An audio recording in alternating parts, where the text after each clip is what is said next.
आज हम MSc previous का paper second structure and function of invertebrates में यूनिट 5th में एक्सक्रीशन डिस्कस करेंगे। लास्ट वीडियो में हमने एनिलिड्स फाइलम के ऑर्गेनिज्म जिसमें हमने हिरुडिनेरिया का एग्जांपल और नेरीज के एग्जांपल से एक्सक्रीशन को स्टडी किया था कि कैसे हिरुडिनेरिया और नेरीज एक्सक्रीट कर रहे थे। तो आज जो हमें डिस्कशन करना है वो है एक्सक्रीशन इन आर्थ्रोपोडा। इसमें हम आज एग्जांपल लेंगे कॉकरोच की हेल्प से हम समझेंगे कि कैसे कॉकरोच एक्सक्रीशन कर रहा है, मतलब अपने एक्सक्रीटरी प्रोडक्ट को बॉडी से बाहर, एक्सक्रीटरी वेस्ट को बॉडी से बाहर एक्सपेल्ड आउट कर रहा है। तो सबसे पहले हम बात करें तो जैसे हमने एनिलिड्स फाइलम में देखा था कि हिरुडिनेरिया और नेरीज में नेफ्रीडिया प्रेजेंट था। नेफ्रीडियल सिस्टम के थ्रू, नेफ्रीडिया एक एक्सक्रीटरी ऑर्गन था और नेफ्रीडियल सिस्टम के थ्रू वो एक्सक्रीशन परफॉर्म कर रहे थे। ऐसे कॉकरोच में कौन सा एक्सक्रीटरी ऑर्गन है, मेन एक्सक्रीटरी ऑर्गन जिससे कॉकरोच एक्सक्रीशन परफॉर्म कर रहा है? तो कॉकरोच के पास है मैल्फिगियन ट्यूब्यूल्स। मैल्फिगियन ट्यूब्यूल्स एक एक्सक्रीटरी ऑर्गन है, मेन एक्सक्रीटरी ऑर्गन है जिसकी हेल्प से कॉकरोच एक्सक्रीशन परफॉर्म करता है, यानी एक्सक्रीटरी प्रोडक्ट को बॉडी के बाहर एक्सक्रीट आउट करवाता है। तो सबसे पहले मैल्फिगियन ट्यूब्यूल की बात करें तो ये मैल्फिगियन ट्यूब्यूल क्यों काम ले रहे हैं हम? एक्सक्रीशन के लिए कॉकरोच इसको काम में ले रहा है। तो for excretion of nitrogenous excretory product, nitrogen युक्त जो एक्सक्रीटरी प्रोडक्ट है उसको बॉडी से बाहर एक्सक्रीट आउट करने के लिए कॉकरोच के पास ऑर्गन है जो है मैल्फिगियन ट्यूब्यूल्स। ये ट्यूब्यूल क्या करता है? ये ट्यूब्यूल बैलेंस करता है एक्सक्रीटरी प्रोडक्ट को, वाटर को और मिनरल्स को, जो कहाँ प्रेजेंट है? हीमोलिम्फ में। यानी हीमोलिम्फ में present excretory product, water and minerals को बैलेंस करने का काम करता है malpighian tubule. For excretion many structure are present. Excretion के लिए डिफरेंट स्ट्रक्चर प्रेजेंट होते हैं जैसे कि malpighian tubule, fat bodies, uricose gland, cuticle and nephrocyte. तो सबसे पहले अगर हम बात करें, यहाँ पे हम बात करेंगे आज मैल्फिगियन ट्यूब्यूल्स की, क्योंकि हम कॉकरोच में पढ़ रहे हैं एक्सक्रीशन। तो मैल्फिगियन ट्यूब्यूल की बात करें तो ये मेन एक्सक्रीटरी ऑर्गन होता है। मैल्फिगियन ट्यूब्यूल एक मेन एक्सक्रीटरी ऑर्गन है। थ्रेड लाइक येलो स्ट्रक्चर, एक धागे नुमा संरचना है जिसका कैसा कलर है? Yellow structure. Thread like structure, yellow structure. One and open and other and close. इसका एक साइड तो ओपन रहता है और दूसरा सिरा क्लोज रहता है। 60 to 150 इन नंबर, ये 60 से लेके 150 तक हो सकते हैं। मतलब हम कह सकते हैं कि कॉकरोच की बॉडी में many malpighian tubules are present. Suspended in haemocoel, मतलब ये जो मैल्फिगियन ट्यूब्यूल है यहाँ कहाँ सस्पेंडेड रहते हैं? हीमोसील में। और इस हीमोसील में क्या प्रेजेंट है? हीमोलिम्फ प्रेजेंट है। और इस हीमोलिम्फ में नाइट्रोजन युक्त टॉक्सिक प्रोडक्ट प्रेजेंट है जिसे एक्सक्रीशन करना है, मतलब एक्सक्रीटरी प्रोडक्ट प्रेजेंट है। कैसे? Nitrogenous excretory product. कहाँ प्रेजेंट है मैल्फिगियन ट्यूब्यूल? कहाँ सस्पेंडेड है? हीमोसील में। हीमोसील में क्या प्रेजेंट है? हीमोलिम्फ प्रेजेंट है। और इस हीमोलिम्फ में नाइट्रोजनस युक्त टॉक्सिक प्रोडक्ट प्रेजेंट होते हैं। मैल्फिगियन ट्यूब्यूल 2 पार्ट में डिवाइड है। मैल्फिगियन ट्यूब्यूल की जो ट्यूब्यूल है वो 2 पार्ट में डिवाइड है। एक तो डिस्टल पार्ट और सेकंड है हमारा proximal part. Distal part and proximal part. इसमें क्या होता है कि मैल्फिगियन ट्यूब्यूल में ग्लैंडुलर एपिथेलियल सेल प्रेजेंट होती है। कैसी सेल्स? ग्लैंडुलर एपिथेलियल सेल, जो बाहर की ओर पेरिटोनियल शीट, जिसके बाहर की ओर क्या प्रेजेंट है? Peritoneal sheet present. Outside basement membrane present. Glandular cell के भीतरी तल पे, अंदर वाले तल पे क्या प्रेजेंट है? सीलिया प्रेजेंट है जो ब्रश बॉर्डर का फॉर्मेशन करती है। मैल्फिगियन ट्यूब्यूल के अंदर की तरफ क्या प्रेजेंट है? ब्रश बॉर्डर प्रेजेंट है, सीलिया प्रेजेंट है जो ब्रश बॉर्डर का फॉर्मेशन कर रही है। देखो ये क्या है? Glandular epithelial cell. ये इसमें न्यूक्लियस प्रेजेंट है। अंदर की तरफ यहाँ पे क्या है? ये ब्रश बॉर्डर का फॉर्मेशन कर रही है। ये बीच में इसकी ल्यूमेन है, पेरिटोनियल शीट, और बाहरी बार क्या है? Basement membrane. आउटसाइड क्या है? Basement membrane. Peritoneal sheet present है और उसके बाहर क्या है? Basement membrane. Glandular epithelial cell थे उसके बाहर की ओर, यानी ये ग्लैंडुलर एपिथेलियल सेल है और इसके बाहर की ओर ये क्या है? Peritoneal sheet. और पेरिटोनियल शीट के बाहर क्या है? Basement membrane. अंदर की तरफ न्यूक्लियस है, ब्रश बॉर्डर का फॉर्मेशन कर रही है और बीच में प्रेजेंट है ल्यूमेन। ये है टीएस ऑफ मैल्फिगियन ट्यूब्यूल्स। नेक्स्ट हम बात करें फिजियोलॉजी ऑफ एक्सक्रीशन की, कि कॉकरोच में जो एक्सक्रीशन हो रहा है उसकी फिजियोलॉजी क्या है, कैसे हो रहा है, कैसे यूरिक एसिड एनएस से बाहर।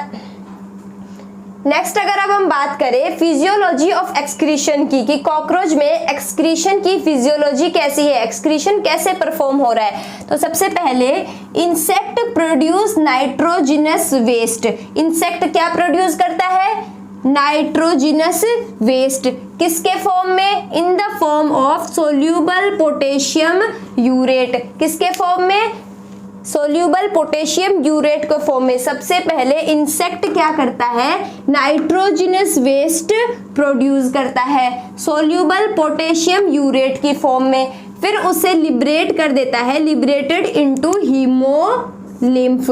नाइट्रोजिनस वेस्ट प्रोडक्ट प्रोड्यूस किया, फिर किसके फॉर्म में, सोल्यूबल पोटेशियम यूरेट की फॉर्म में, फिर उसे लिबरेट आउट कर दिया हीमोलिम्फ में। अब यह दीज अलोंग विद वाटर, पानी के साथ टेकन अप, ग्रहण कर लिए जाएंगे by glandular cell lining of distal region of microtubule.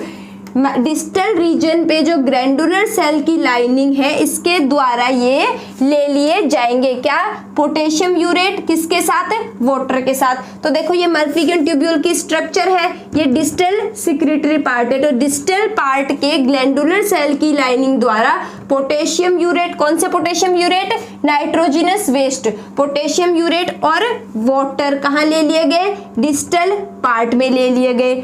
In the tubule, potassium urate react with H2O and CO2। अब ट्यूब्यूल के अंदर, डिस्टल पार्ट में जब ये आए हैं यहाँ पे, ट्यूब्यूल के अंदर ये potassium urate water and CO2 के साथ रिएक्ट करेंगे और पोटेशियम बाइकार्बोनेट फॉर्म करेंगे। इन ट्यूब्यूल्स Ku यानी potassium urate react with H2O and CO2 and forms potassium bicarbonate and uric acid. Potassium bicarbonate और यूरिक एसिड का फॉर्मेशन करेंगे। अब जो ये पोटेशियम बाइकार्बोनेट है जिसका फॉर्मेशन हुआ है, एब्जॉर्ब बैक इनटू हीमोलिम्फ। यहाँ पे क्या है, ये हीमोलिम्फ। मल्फिगन ट्यूब्यूल कहाँ सस्पेंडेड थे, हीमोलिम्फ में सस्पेंडेड थे। माइक्रोट्यूब्यूल कहाँ सस्पेंडेड थे, हीमोलिम्फ में। अब जो ये पोटेशियम बाइकार्बोनेट है ये हीमोलिम्फ में एब्जॉर्ब कर लिए गए into hemolymph, but uric acid left out in the lumen of tubule. जो यूरिक एसिड था वो वहीं पे छूट गया ट्यूब्यूल के ल्यूमन में। Water is reabsorb and pass into haemolymph. यहाँ पे जो वाटर लिबरेट हुआ था वो भी हीमोलिम्फ में रीअब्सॉर्ब हो गया।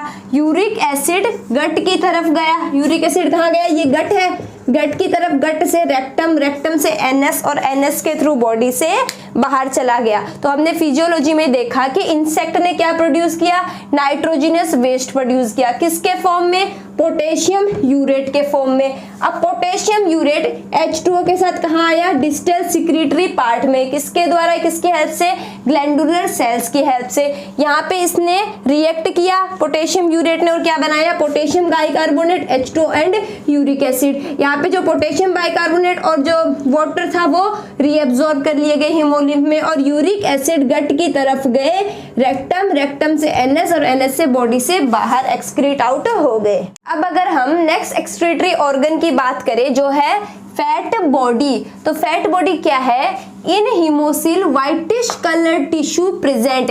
हीमोसील में व्हाइटिश कलर के टिश्यू प्रेजेंट होते हैं जिन्हें कह रहे हैं फैट बॉडी। ये क्या करते हैं, produce and store uric acid. ये यूरिक एसिड प्रोड्यूस भी करते हैं और स्टोर भी करते हैं। इनमें क्या पाए जाते हैं, यूरेट सेल प्रेजेंट होते हैं जो वर्क्स फॉर एक्सक्रीशन, एक्सक्रीशन की तरह कार्य करते हैं। Also known as storage cell, इनको स्टोरेज सेल भी कहा जाता है। क्यों, क्योंकि ये यूरिक एसिड को प्रोड्यूस भी करते हैं और स्टोर भी करते हैं। यानी फैट बॉडी में हमने देखा कि हीमोसील में व्हाइटिश कलर का टिश्यू प्रेजेंट है जो कि स्टोर भी कर रहा है और प्रोड्यूस भी कर रहा है यूरिक एसिड को, और इनमें यूरेट सेल्स प्रेजेंट है जो एक्सक्रीशन की तरह कार्य कर रहा है और इनको स्टोरेज एक्सक्रीशन भी कहा जाता है। नेक्स्ट बात करें हम यूरिकोस ग्लैंड की। यूरिकोस ग्लैंड की बात करें तो ये कहाँ पाए जाते हैं, found associated with the mushroom shape gland of male reproductive system. Male reproductive system जो कि एक मशरूम शेप का ग्लैंड है उसके साथ ये एसोसिएटेड रहते हैं। Uricose gland store uric acid, ये यूरिक एसिड को स्टोर करते हैं और फिर बाद में डिस्चार्ज करते हैं it at the time of copulation over the spermatophore. Copulation के टाइम पे ओवर द स्पर्मेटोफोर ये यूरिक एसिड को डिस्चार्ज करते हैं। ये कहाँ पाए जाते हैं? एसोसिएटेड रहते हैं मेल रिप्रोडक्टिव सिस्टम से। Mushroom gland of male reproductive system uric acid को स्टोर करते हैं और डिस्चार्ज करते हैं कॉपुलेशन के टाइम पे ओवर द स्पर्मेटोफोर। अब नेक्स्ट बात करें हम नेफ्रोसाइट्स की, तो नेफ्रोसाइट क्या है? ये एक चेन ऑफ सेल्स है, सेल्स की एक चेन है। Nephrocytes are the chain of cells found along the heart in the pericardial sinus. Heart में पेरिकार्डियल साइनस के साथ ये पाए जाते हैं। नेफ्रोसाइट क्या करते हैं? Store nitrogenous waste, nitrogenous waste को स्टोर करते हैं जिसे बाद में रिमूव कर दिया जाता है by haemolymph. Store nitrogenous waste which may be removed later by haemolymph. Last हम बात करें एक्सक्रीटरी ऑर्गन की, तो वो है क्यूटिकल। क्यूटिकल हमें पता है बॉडी की ऊपर वाली लेयर है, आउट वाली लेयर। तो मोल्टिंग की प्रोसेस की स्टडी करेंगे यहाँ पे। मोल्टिंग की प्रोसेस की स्टडी कैसे करेंगे? यहाँ पे सबसे पहले देखेंगे कि यहाँ पे जो यूरिक एसिड वो प्रेजेंट कहाँ है। जैसे यहाँ पे क्यों ये ऑर्गेनिज्म है तो ये बाहर वाली लेयर क्या है? क्यूटिकल। तो क्यूटिकल के नीचे यहाँ पे यूरिक एसिड जमा हो जाते हैं, जिसमें जब इंसेक्ट मोल्टिंग करता है, मोल्टिंग यानी जब अपने त्वचा का त्याग करता है वो, तब इस क्यूटिकल के साथ ये जो वेस्ट है यानी यूरिक एसिड है ये भी शेड हो जाते हैं और फिर नई क्यूटिकल की लेयर बन जाती है। क्यूटिकल के नीचे यूरिक एसिड जमा होते हैं। जब ऑर्गेनिज्म मोल्टिंग प्रोसेस परफॉर्म करेगा, जब ऑर्गेनिज्म मोल्टिंग प्रोसेस परफॉर्म करेगा मीन्स अपनी त्वचा को रिलीज करेगा, अपनी त्वचा को रिलीज करेगा, तब उसके साथ साथ डिपॉजिटेड यूरिक एसिड भी रिलीज हो जाएंगे। ये क्या है? ऑर्गेनिज्म। इसकी ये क्या है? क्यूटिकल की लेयर। यहाँ पे डिपॉजिटेड है, इसके यहाँ पे बिलो यूरिक एसिड। मतलब जब इंसेक्ट अपने क्यूटिकल का त्याग करेगा, अपने क्यूटिकल को रिलीज करेगा, तो इसके साथ जो ये वेस्ट एक्सक्रीटरी प्रोडक्ट है यूरिक एसिड ये भी बॉडी के बाहर रिलीज हो जाएगा। Means the waste uric acid shed यानी यूरिक एसिड झड़ जाएंगे आउट विद क्यूटिकल शेड, जब क्यूटिकल शेड होगा।